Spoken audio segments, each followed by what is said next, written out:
friends, the show starts now. Welcome to the weekly roundtable, where the takes are hot and FOMO set to disable. Welcome to the weekly roundtable, where friends are made and we all drink that red maple. Break. Juan's got his eyes on the latest somehow. We being forex that make you go wild. Crypto crazy is a man.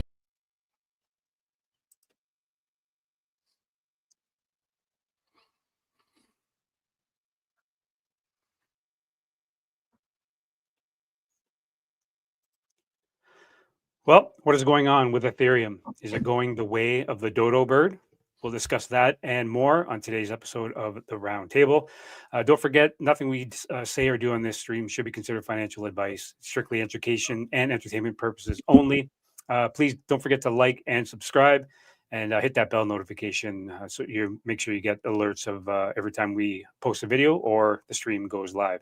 I'd like to welcome up the panel, Crypto Cruiser, Juan G, and TerryMotive. Crypto Cruiser, how are you doing this week? Excellent. It's been a good week. Awesome. Juan, what about yourself? Outstanding. Another great week in the Forex and crypto space. Nice. And Terry, how you doing? Great. A lot of opportunities. Yes. Well, as everyone knows, yesterday was Liberty Day or Liberation Day. Liberation Day. Sorry, not Liberty Day, Liberation Day. That's right. I watched the video today and the guy kept on calling it Liberty Day and I was actually giving him heck. So thank you for correcting me. Yeah. So, there was a lot of expectations as to what exactly was going to go on, what was going to happen. Basically, he laid out a full chart of all the different tariffs for the different countries. And essentially what he has done is he has put 50% reciprocal tariffs on any country that has tariffs on the US. The two exclusions from that list, notably, which was kind of a nice, pleasant surprise for myself, was Canada and Mexico. And I believe those will be negotiated as time goes on based on their current NAFTA agreement that we have. So Trump didn't go against the current deal. And I guess he's going to negotiate probably after the Canadian election because we are in the middle of our federal election currently. The vote is going to be on the 28th of April. So possibly after that, there will be negotiations. So, I mean, you know what? Let's address the elephant in the room. Today's episode is all about Ethereum. We have been a very strong supporter of Ethereum for for the entire bull market, even though it has underperformed. We realize that Ethereum needs to do well for the altcoin market to really explode and take off in this bull market. And so far, it hasn't. It's underperformed. It has gotten nowhere near the all-time high. And, speculation or the consensus is Ethereum needs to do well in order for the rest of the altcoins to follow. We'll discuss that with the panel in a few minutes. But first, we'll get right to the story. I do want to bring up the article that I found, and it brings up a lot of points, and it gets, it kind of straightens out and makes it clear as to exactly what's going on with Ethereum and why it possibly could be struggling. So the title of the headline is Ethereum, is its time up? I won't go through this entire article, but I will go over the highlights and a couple of the charts that are on here just so that everyone is aware exactly what is going on with Ethereum. So it has long been the king of decentralized applications, which, Ethereum is the first and main altcoin, as many know. It came out with smart contracts where projects could build on top of. And one of the biggest problems with Ethereum is obviously its fees, and the transaction speed is not always the best, especially when the network is congested.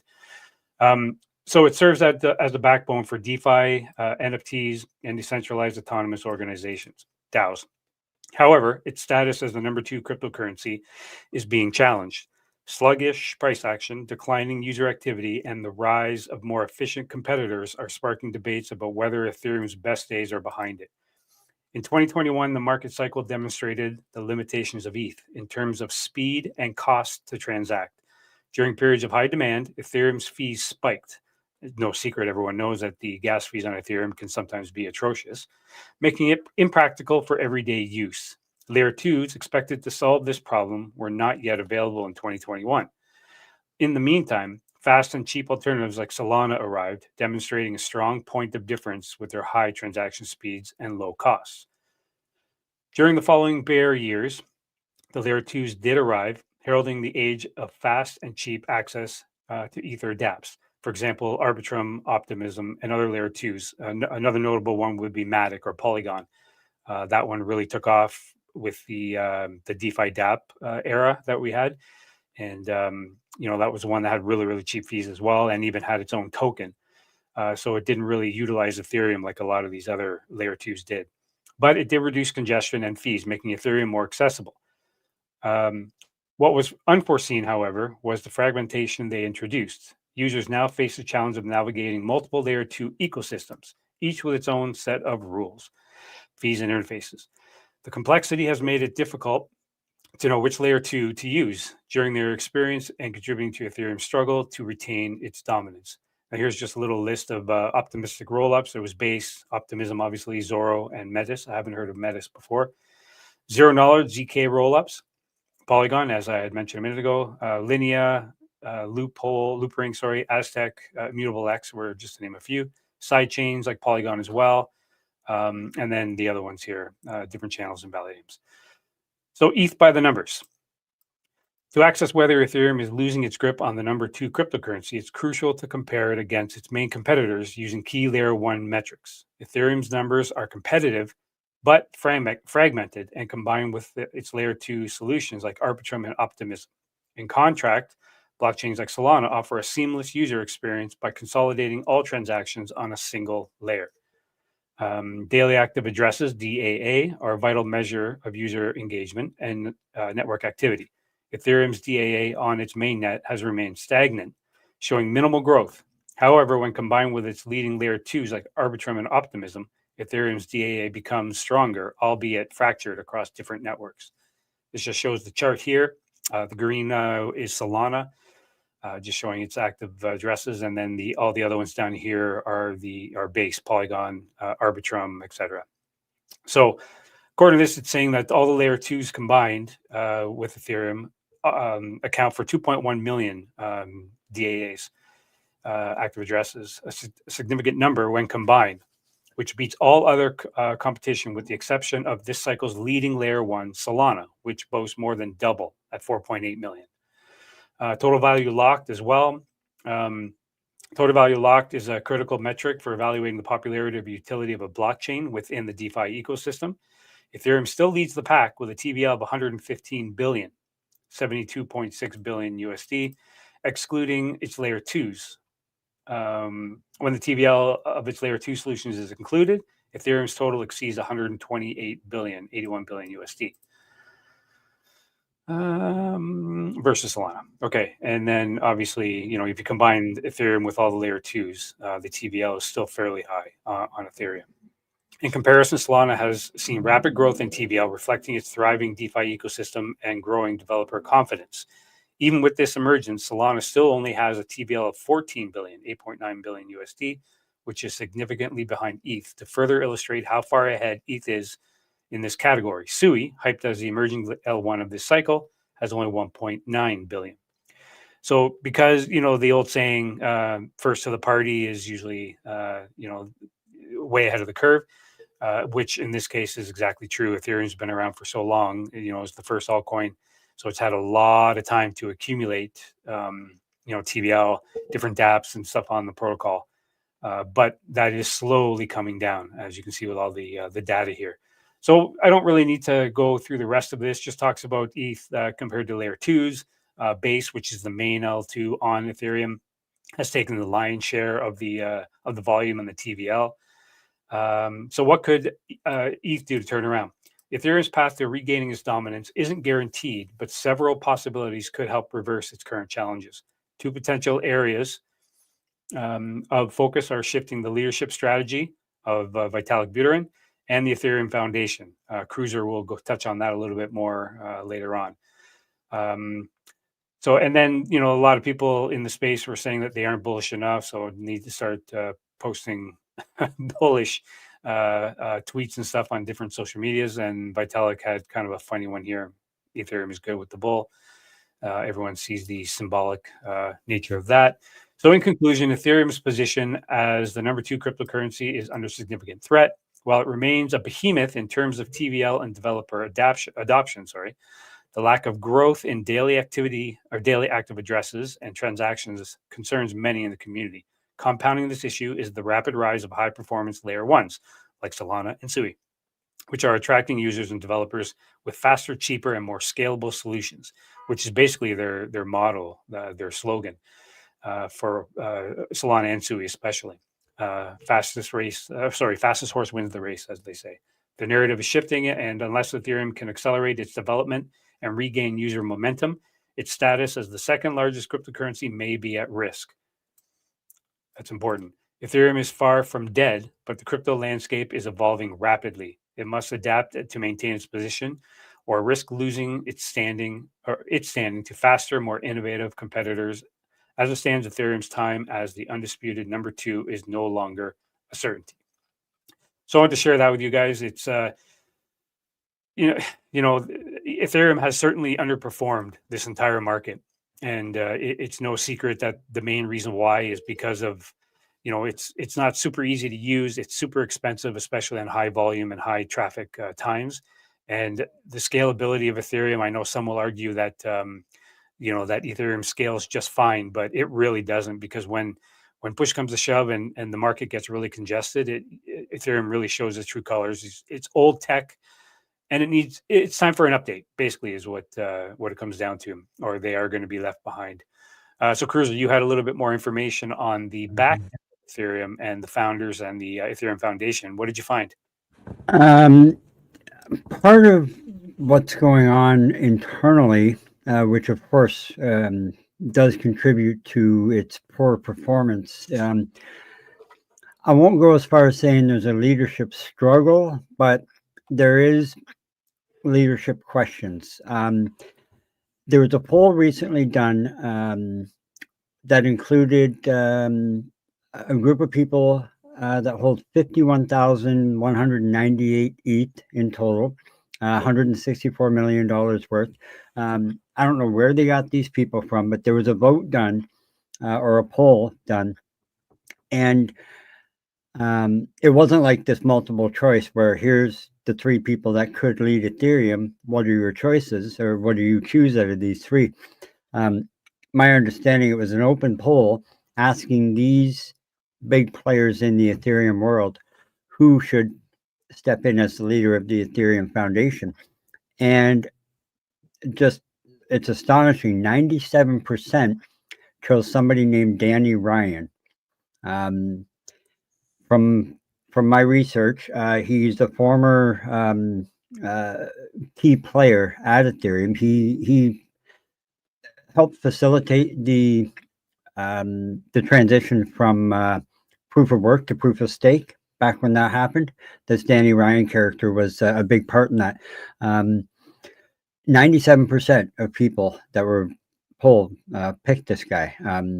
So obviously there's a lot of confidence in him. Its current leader, make sure I get this name right here, Aya Miyaguchi, is who Vitalik has running the Ethereum Foundation or leading it. The confidence is not there. And that's where the struggle comes, because Vitalik is saying he will remain the sole decision maker on who leads the Ethereum Foundation, who runs it, until a proper board of governors is established. Problem with this, he hasn't put any timeline out. He has given no indication that there will be a board appointed at any time or soon. So that's causing a lot of friction among the community. And I want to make sure I get this quote right as well. So let me look at my note here. He says he recognizes the need for reform, such as, the scalability issue with Ethereum. He recognizes that this stuff needs to be addressed, but he will not allow a toxic environment created by social media pressure, is what he said. He will not allow that to influence his decision on who's going to lead. So that in itself is creating a lot of turmoil within Ethereum, because people within think there needs to be a leadership change. The community thinks there needs to be a leadership change. And Vitalik's not having it. He's keeping Miyaguchi in place for the time being. So until something happens, the community's just not buying in. And I believe that's really affecting the developers as well. You know what? I think that's a mistake because the change is definitely necessary. The direction that Ethereum's been going hasn't been working. The foundation isn't doing what it's supposed to be doing. And you know, one thing about crypto is it's built around community. It's built around its users and its members. So if Vitalik's not going to listen to the very foundation of what makes Ethereum tick and make it run, kind of questions, you know, Ethereum in that regard as well.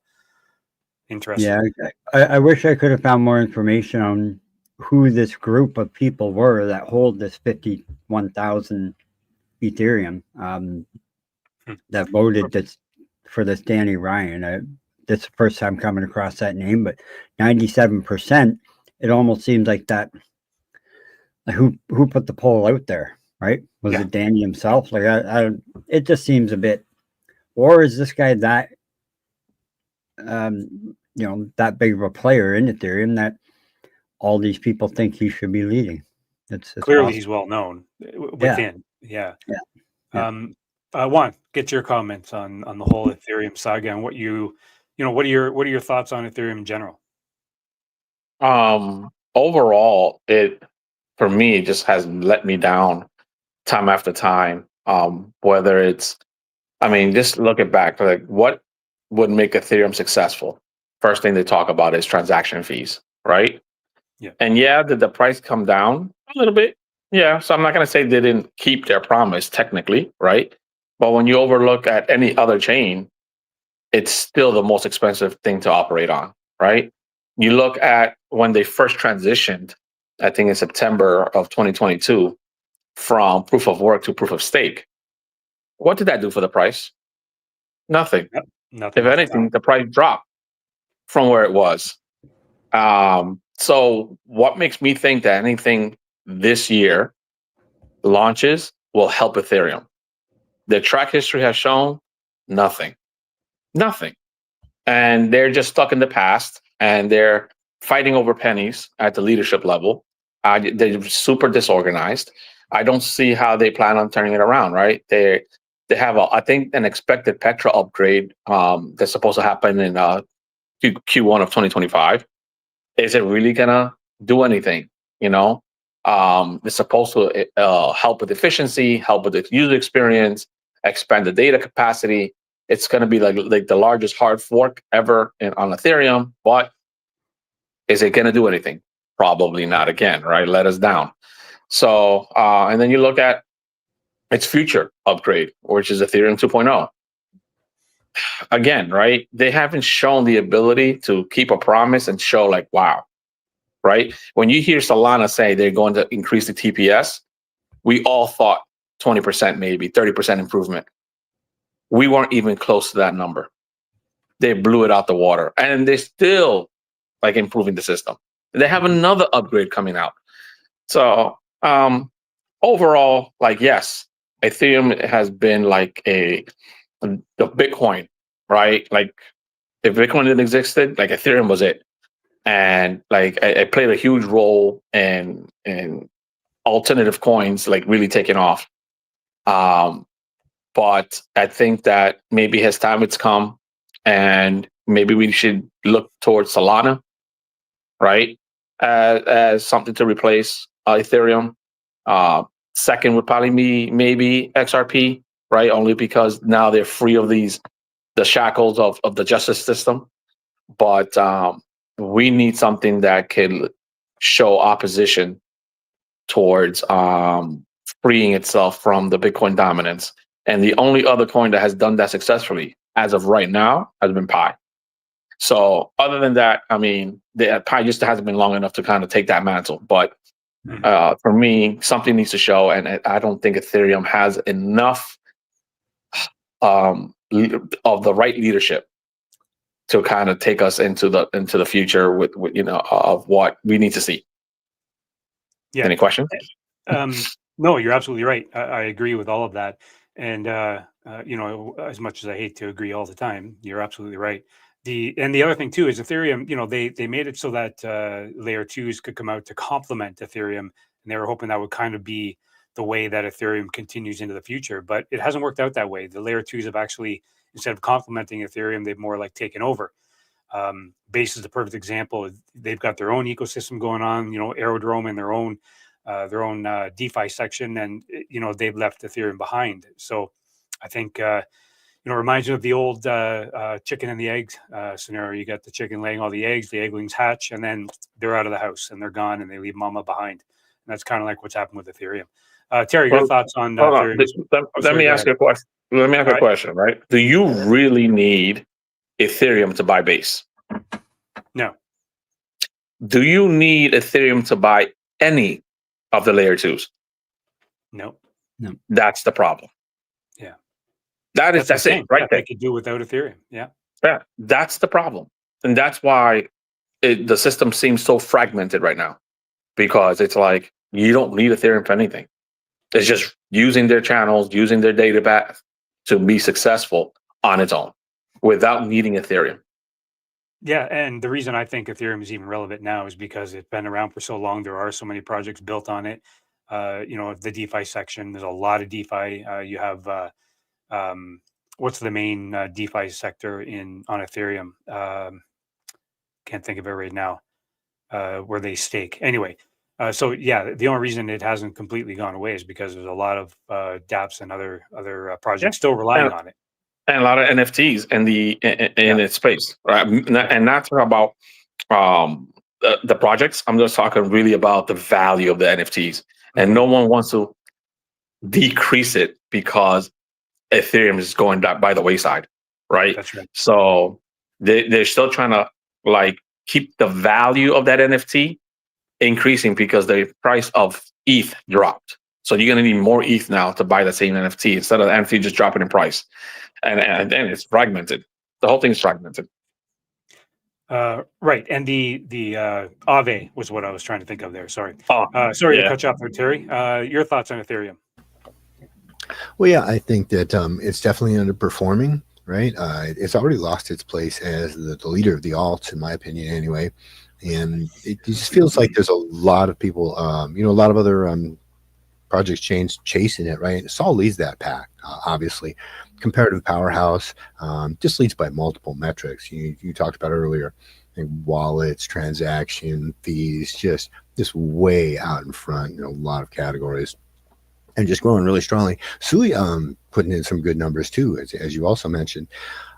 XRP, I really feel that the adoption by TradFi of XRP is being people aren't paying enough attention to this. It's really being underrated. It's already being adopted. I just saw another article today about it, how a couple more institutions were adopting it for cross-border payments, right? This is something that is ready to go as a global payment system. And look, like it or hate it, TradFi being involved in crypto, it's going to happen. And I feel like it's an opportunity that you can take advantage of. As far as ETH, getting back to ETH though, you talked about adaptation, right? When conditions change, the entities, projects that evolve, they have a better chance of survival. So I think that maybe a change in leadership could be helpful, particularly in shifting the market sentiment for ETH. Good point. Yeah, the thing about Ethereum that is so frustrating is that in the beginning, that's all there was. So a lot of people built on it. We mentioned NFTs, and then there was the OpenSea NFT marketplace, and then of course dApps, Aave, which I mentioned, and a lot of the early day ROI dApps and stuff in the early DeFi days were built on Ethereum. And a lot of the projects that are still around on Ethereum, they're kind of stuck. You do see a lot that are switching from Ethereum to other blockchains, such as Solana or Sui. But there are some that are kind of just stuck on there, and they're not really doing all that great because they've signed their allegiance to Ethereum, expecting Ethereum to grow with the industry, with the market, and it just hasn't. And I kind of feel bad for some of those projects that are kind of stuck where they are. and they can't really develop and they can't really expand because of the decline in Ethereum and their unwillingness or whatever's going on behind the scenes to upgrade and adapt with the rest of the market. That's the other thing that's really frustrating about Ethereum. Okay, so that's our Ethereum topic today. Let's move on to the next one. I do have some headlines here I want to discuss. We mentioned the tariffs on Liberation Day yesterday. Now, today, this morning, as soon as the markets opened, traditional stock markets, with like right at open, the market lost $1.65 trillion, wiped out right at open. And then at the end of the day, the final number was $2.85 trillion was lost from the traditional market. And that is a 4-year high. We haven't seen this kind of a day in over 4 years, which, would coincide, I should kind of knock on wood, but coincides with the last bear. And not to say that we're heading into a bear or anything like that, but it just shows the impact and the power of the statements that were made yesterday. Gentlemen, I'll start with you, Cruiser. Do you guys have any comments on, the impacts that the announcement had on the markets? Do you think it's temporary? Do you think we're going to continue down, or do you think we'll kind of rebound quick from here? I'll start with you, Cruiser. I think there's too many negatives affecting the market right now for it to rebound the way we all hope. And just to touch on your comment about it coinciding with the last bear, I think it also coincides with when the last individual was put in office down there and the lack of confidence in him at the time as well. So there's so many different things at play here, but I'm not sure a good rebound is going to happen anytime soon. I think it's going to take a while to rebound, if it rebounds at all in this market. I'm hearing some starting, bearishness from your voice. Yeah, I'm starting to believe more and more that a certain individual has single-handedly trumped the bull market. Trumped the bull market. Yeah, good point. Well put. Black Cat here says the biggest exchange in South Korea keeps buying up XRP, so they'll be able to keep up with trading. South Koreans are blocked from crypto too. Okay, so to your point, Cruiser, I did want to say that I'm starting to feel a little bit cautious with the market. However, some of the major indicators that I follow and things on the chart are showing we're not quite there yet. We're still, in a positive market, but we'll have to wait and see. Wanji, I'll continue with you.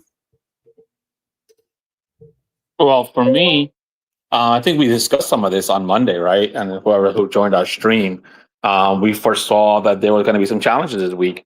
You look at what happened with the prices tanking. Gold took a huge hit, almost like an $80 drop. But again, we all talked about it. We knew it was going to happen, and because tariffs is just not a popular topic. And I think that if you wanted to do this kind of work, if the Orange Brand felt that this was the right way to go, maybe he should have used a scalpel instead of a hammer, And when you kind of make moves like this that are different, let's just call it that, different from every other presidential candidate has ever done or a president has ever done, you're going to create some fear, Now, whether this is going to be a temporary uneasement or maybe something that's more midterm, we don't know, right? Because no one's ever done this in the way that he's doing it. Is he justified? I mean, he's president, right? You kind of look over what the market has, what the trade partners has done, and you're saying, hey, this looks unfair. Let me address it. And it's creating a lot of uneasiness. I think the perception they're trying to spin is that it's him taking on Wall Street and all this stuff. But at the end of the day, right, the consumers are the ones who end up paying. So even if it's something that's temporary, it's going to affect their pockets. Now, why am I saying all this? Right? Because we're in a crypto space. If they have no money in their pockets for food. They're not going to have money to inject into the markets, period. Absolutely. Right? Yeah. And so whether that's stock, Forex, or crypto, I mean, just look at the market today. There's so much indecisiveness that literally you saw a $200 loss or $200 gain at one point. That's it. Yeah.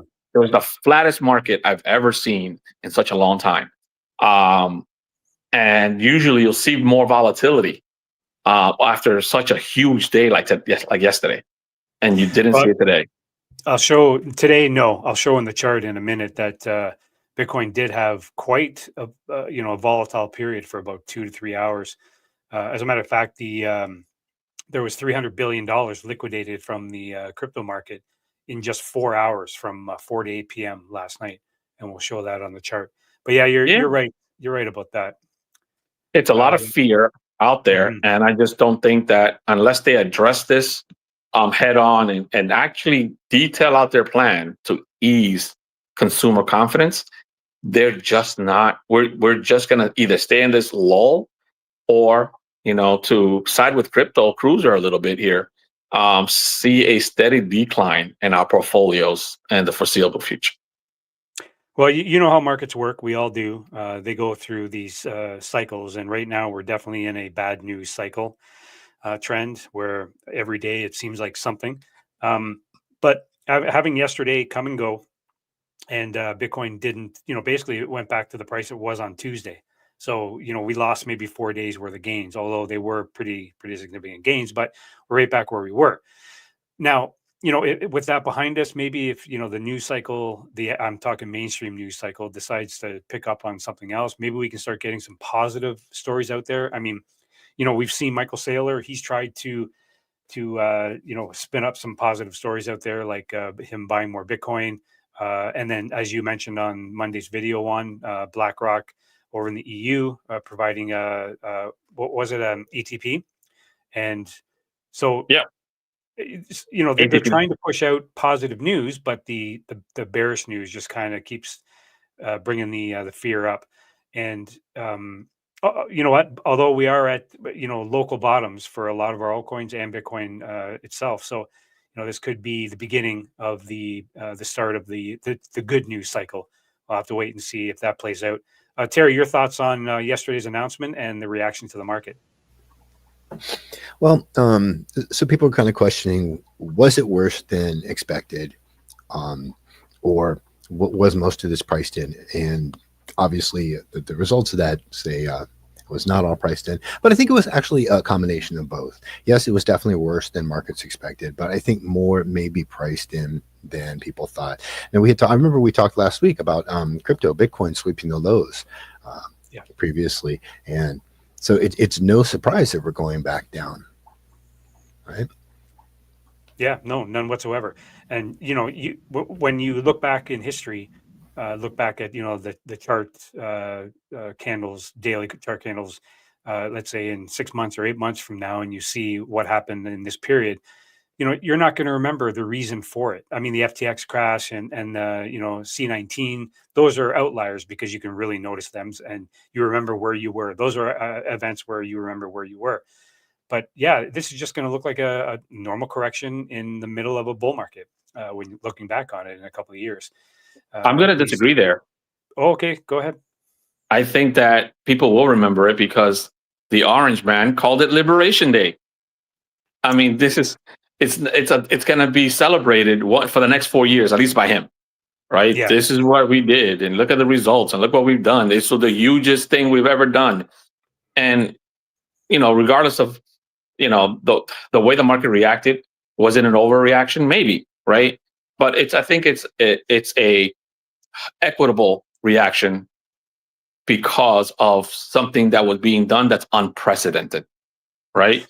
Mm-hmm. You don't never seen a president make other countries become allies because of tariffs, right?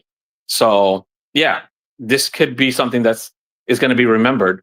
And if we don't bounce out of this in a positive way, it's going to be remembered as a negative thing. And I hope that's not the case. Let me rephrase. yesterday's event will always be remembered, but looking at the chart, you wouldn't even know because it wasn't that big of a deal. Like we didn't dump, 10, 15%, 15, 20,000 on the Bitcoin price. That's what I meant. You're not going to see the blip in the chart like you did. I see that. I can see that. But when you look at, I think we was at a high of 88,000, right? And finally, you kind of breaking into a positive trend. And let's just be honest, we thought when we were kind of come on Thursday stream that we're going to have some really positive news to come out of it. And then you go from 88 to 80 to 80, 81. Yeah, and it was unnecessary, right? It looked almost manipulated. I have the Bitcoin chart up. This is what I'm getting at. I'll show you here in a second. Yeah, and I get it. Like overall, when you kind of look at it overall, it just looks like another normal blip crypto day. Right. Yeah. Look at the chart. It's just, a lot of ups and downs. There are a few outliers. Like I said, you got the C19 and the FTX crash. But, looking at today is just another dip. You obviously will remember the event. Everybody will. I just mean according to the Bitcoin chart and the Bitcoin price, and, sentiment's already down. So that's all I was referring to. You're absolutely right. We're going to remember the day because it could be the day that, it wrecked America's economy, or the day that it unified North America and the economy. It was kind of the catalyst for the economies to grow super strong in the next couple of years. Right. That's a wait and see. I'm hoping it's the latter. Yeah, same. Okay, so while we're here, we might as well look at the chart. Currently, Bitcoin is at 82,853. Yesterday's candle, it was, as Juan alluded to, we were starting a bit of an uptrend. This is on the daily. We got up to 88,500, and then upon that was just after the news. So I thought maybe it was actually going to be a positive thing. People were a little bit excited, but I think as people realized and it sunk in exactly what it meant, some of the tariffs were actually pretty massive. The Bitcoin price did dump all the way down to 81.1. So we lost, $7,000, just over $7,000 in just a matter of a few hours. And I've also drawn in, which if you've been following the channel, you know that I kind of have this parabola in here, and it started at the bottom of the bear back here. And we've had quite a few touch points. And as you can see, not that it really means anything. I don't put a lot of stake in this, but this is one of the things that as long as we can maintain structure, and this parabola included, we did bounce off it right here again for a second time in the last 2 weeks. First was back here and then again here. So far so good on the Bitcoin chart. We could have dumped a lot lower. We didn't even go below the local low, so we are still having a higher low on the daily, which it's bullish, it's positive. Nothing to get too excited about. Doesn't mean we can't just break right through this and come all the way down here, and then all this is for nothing. But since we're on the Bitcoin chart, we might as well continue with it. Terry, I want to get your perspective on Bitcoin and what are you seeing on the charts short term anyway? Sure. Well, we talked about 85,000 previously being a key level. There's a whole bullish order block there, and I kind of doubted the sustainability of the action above that. I had noted the possibility for like a quick move up and then a drop down to mop up liquidity, and admittedly this wick up was higher than I expected. So the question is, was that it? Am I taking a victory lap? Yet no, probably not. That was probably not it. I do expect we work a little bit lower and then get that move a little bit later. I think that wick is just a short-term thing, and we're going to see some drift in the opposite direction for a little while. But because there's a lot of liquidity down there, but it starts to thin out. There's a lot down around like 82,000 still. I think it thins like under 82, and then price could go down to say like 80. I'm not looking at the heat map right now. I'm just going by memory, but I think that the liquidity starts to thin out below 80. Well, last week's stream when we were discussing it, Terry, when we were up in this area, the 85, 86,000, we had mentioned that we're probably going to have one more touchback, and I said I wouldn't be surprised if it comes back and touches this parabola channel that I have.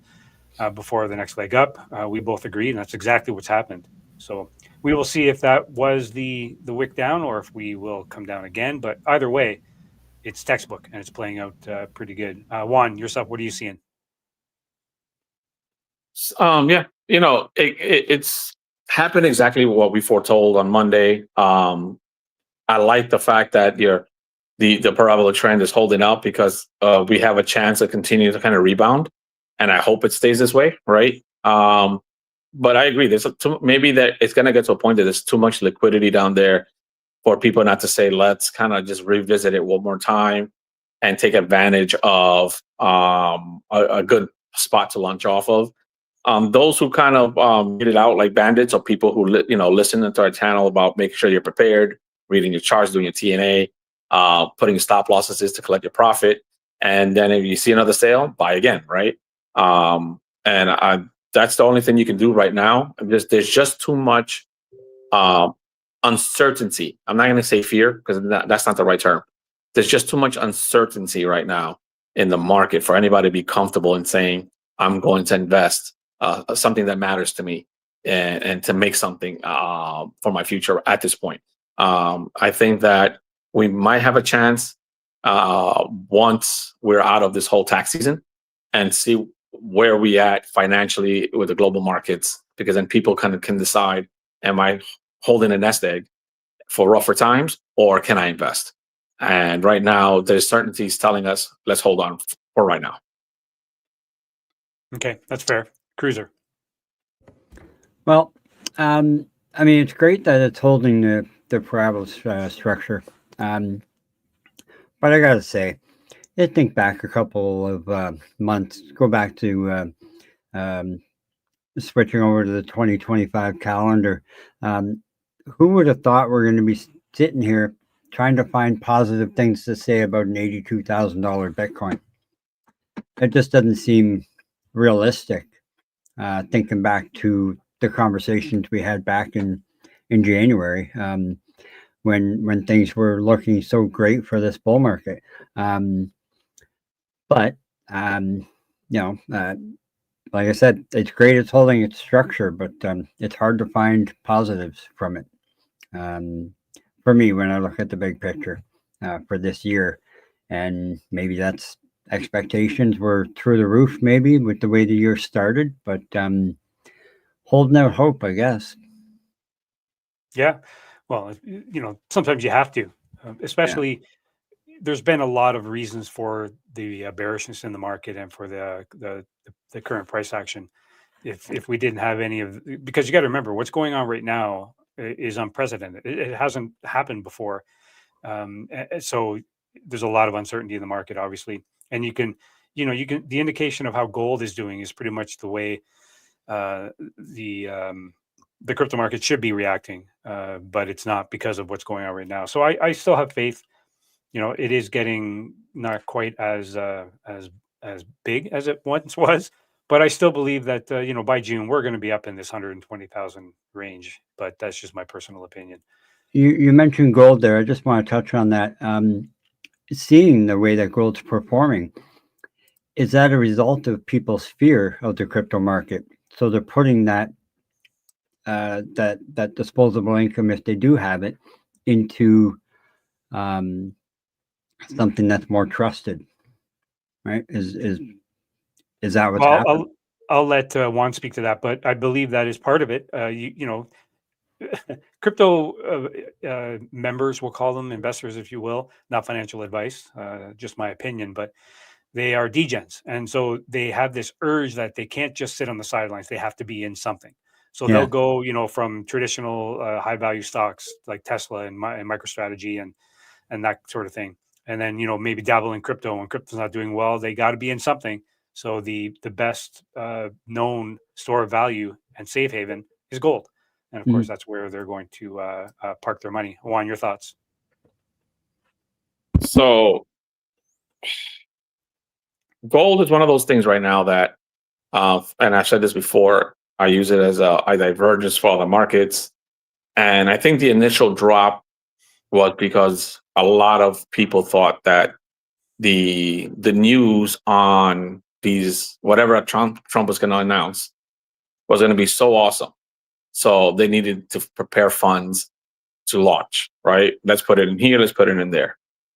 And as soon as, I guess, they explained what was really said, you saw gold just reestablish itself back on track to what it was doing before. And that's exactly what happened. Recovery. Yeah. Yeah. We're back over 31, heading to 31.50, and God knows what else. And I think that's exactly what happened, right? Like, people were expecting one thing, and I guess the Trump explanation of it all led them to see something else. And it's not people who are buying gold right now. I truly believe it's banks, institutions, because they know that they're going to need a stronger financial asset to kind of leverage as things go tough. Because remember, when the dollar weakens, gold just goes stronger, and these trade wars will weaken currencies one way or the other. So even when, if the tariff situation becomes a positive thing, right, you can still weaken your dollar. So, which only strengthens gold. And at the end of the day, that's what you want, right? You want a stronger gold if you're in that market, because it's going to be worth more dollars. And then once everything balances out, people are going to be holding on to their dollars because it's going to be worth more. They're going to have more purchasing power, right? So it's the game. And right now, if you're not diversified, you're playing the game wrong. So gold did its thing. You saw that it had its little capitulation because of what was said. We still have Powell talking tomorrow, so please don't go crazy and saying, "Hey, we're going to go super bullish and we're going to just buy now and it's going to jump to 3,200." No, keep your eye on the market. Listen to see how people are perceiving the news, and just always be prepared to take your profits and your stop loss, even if they're small. Now, gold is not considered a very volatile asset. Let's be honest. And you see this wick here. The price dumped and it wicked right back up. That's not very common. If you look at the previous, where we're going back several weeks here, you just don't get wicks like that. Gold is usually pretty steady. Up a little bit, down a little bit, up a little bit, down. But on a 1 hour candle, or one daily candle in this case, you don't really see that kind of volatility. So that's unique. And speaking of the dollar, yeah, you're right. It is beginning to weaken. Right now, it's at 101, and it has steadily been coming down, as you can see here. We were on that uptrend, but that peaked out up here at around $1. What was that at? 110.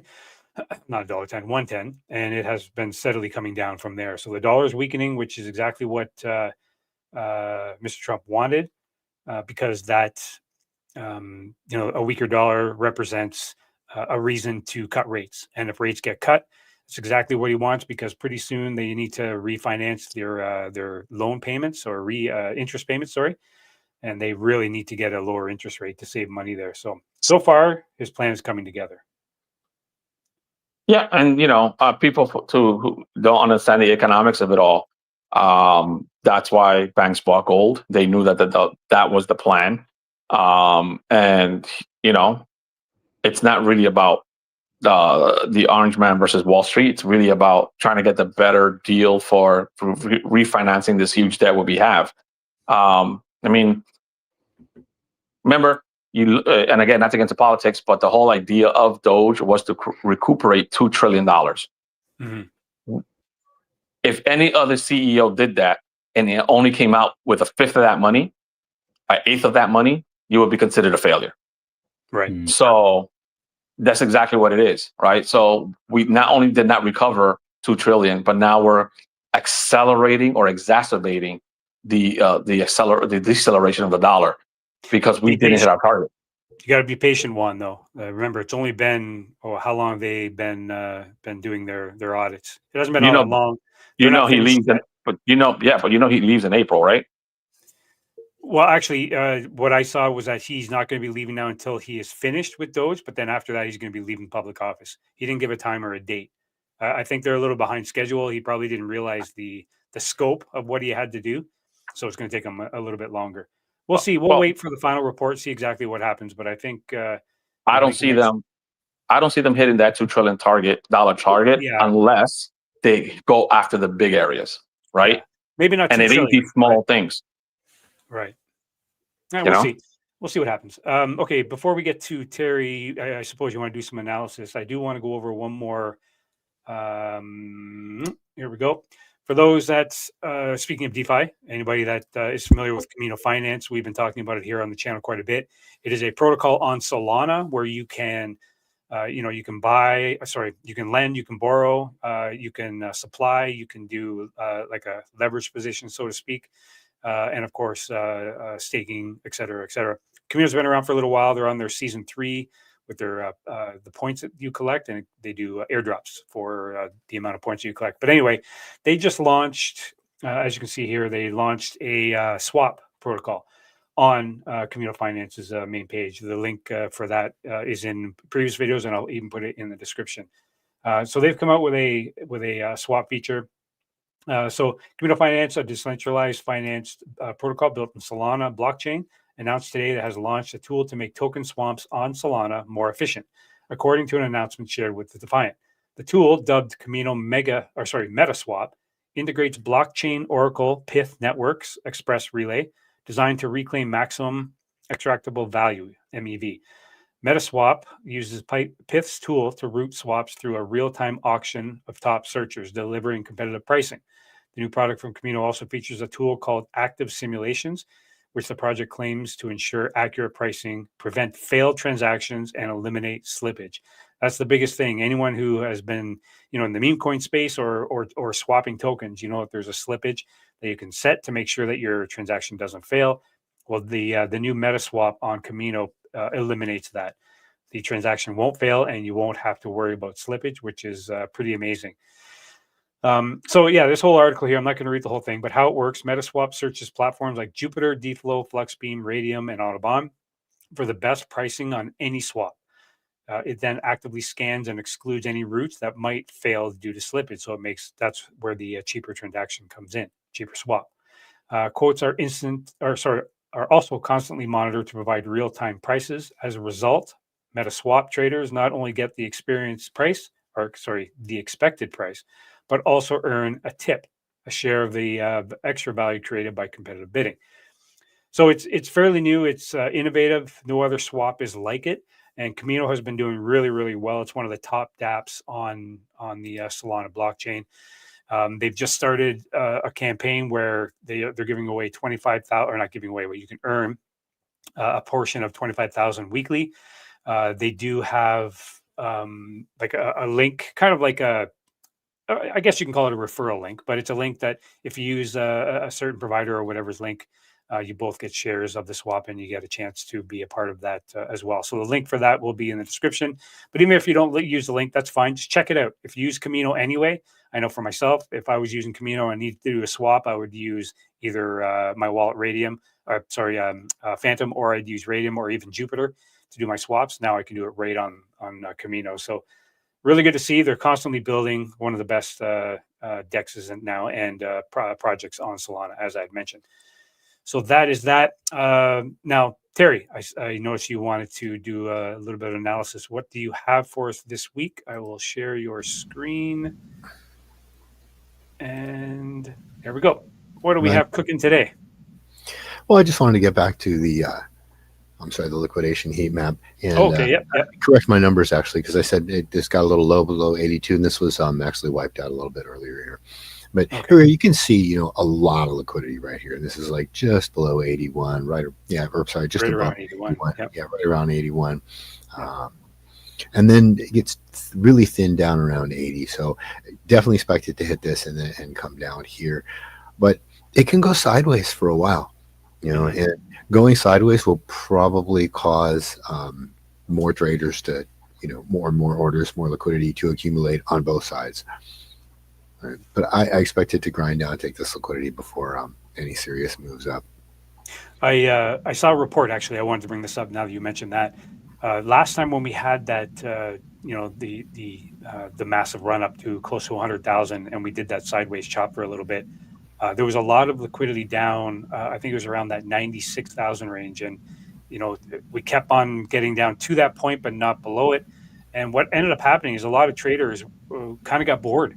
And they no longer wanted to pay the fees for holding their trades open, and a lot of those trades got closed. So a lot of times, price action doesn't necessarily even have to go down to those areas to wipe them out. A lot of traders will just close their own trades out of sheer boredom and not wanting to pay those fees. Sure. Yeah, there's different ways to clear out liquidity, that's for sure, or at least close some trades. Did you have any meme coins that you wanted to go over, or not for this week? Not really any memes. I kind of took today off. Okay. So, Everyone and deserves a day off, especially when you work as hard as you. there just wasn't anything that really grabbed attention. A lot of things have been hurting lately. Okay. Yeah, fair enough. Okay, I did want to show one other thing since we're here. I'm going to go on the DGENZ Crypto Weekly newsletter. This is the new edition. As soon as it pops up, come on, there we go. Okay, so this is the newest edition. What does that say? Tariff tension. Interesting. So this is episode 23. Don't forget, if you want to join have the weekly DGENZ weekly newsletter emailed to you, you just jump on the link in the description. It takes you right to their page where you can put in your email. It's a free weekly newsletter, and you get a lot of information. It's packed with useful information.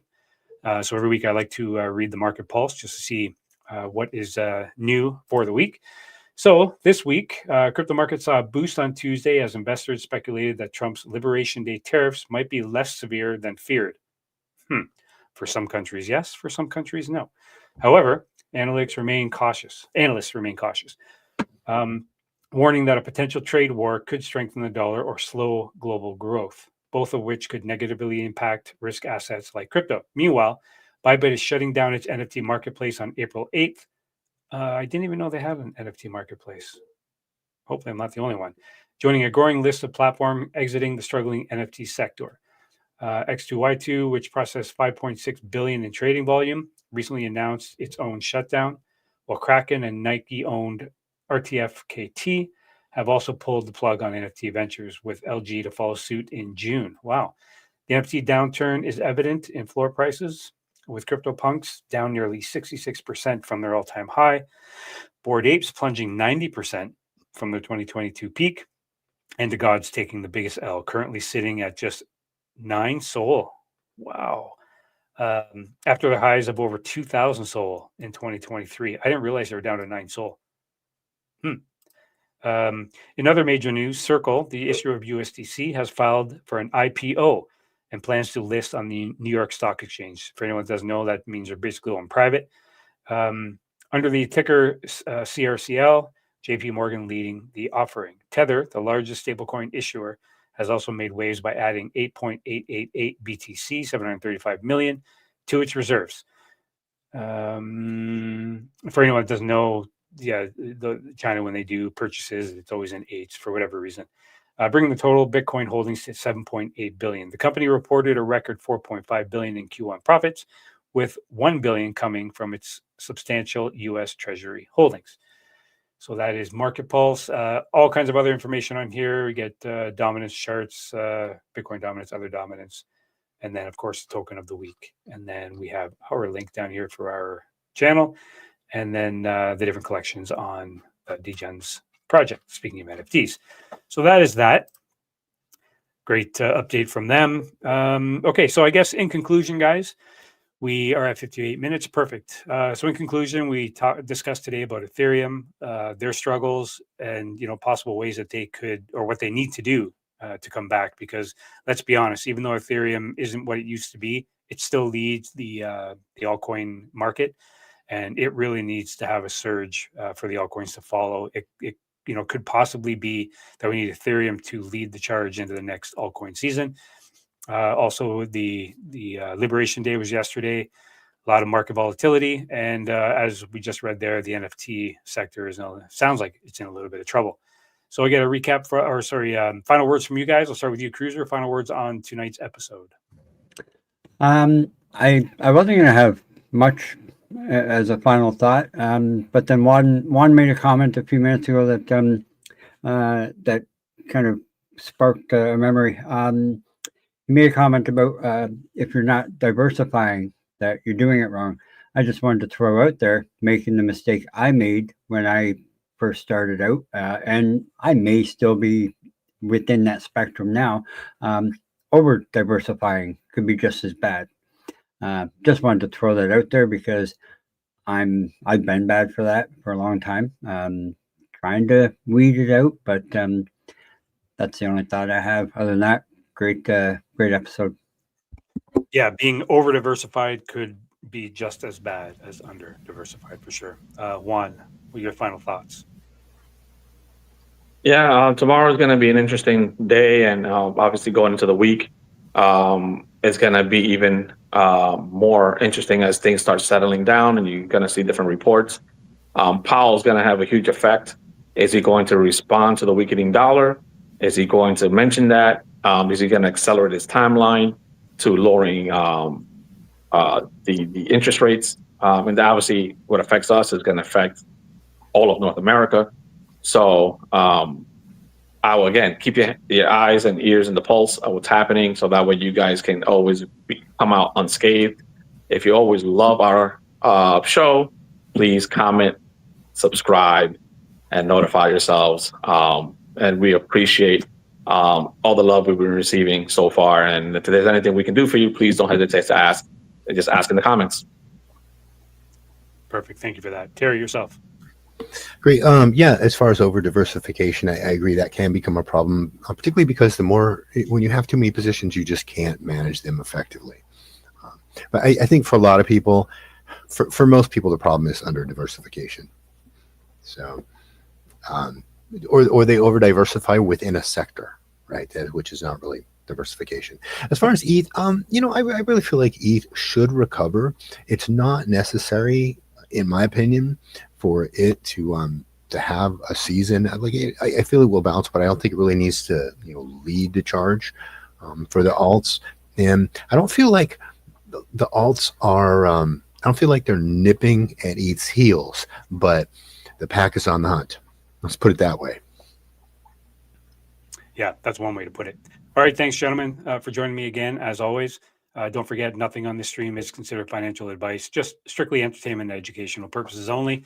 Please give the video a like and subscribe if you haven't, and please turn on that bell notification so you're notified when we post videos or have the stream. Once again, thanks, gentlemen, and we'll see you all next week. Take care. All right. Thank you. Have a good night. Happy hunting. Happy trading. On a mission like a Tesla, he most def got a vision. He round table, we got no cables, predicting the future using their bagels. Chart is throwing out numbers, no trouble. He finds the gems for real, no struggle. Calculations running through your mind, weighing options, seeing what you'll find. Crypto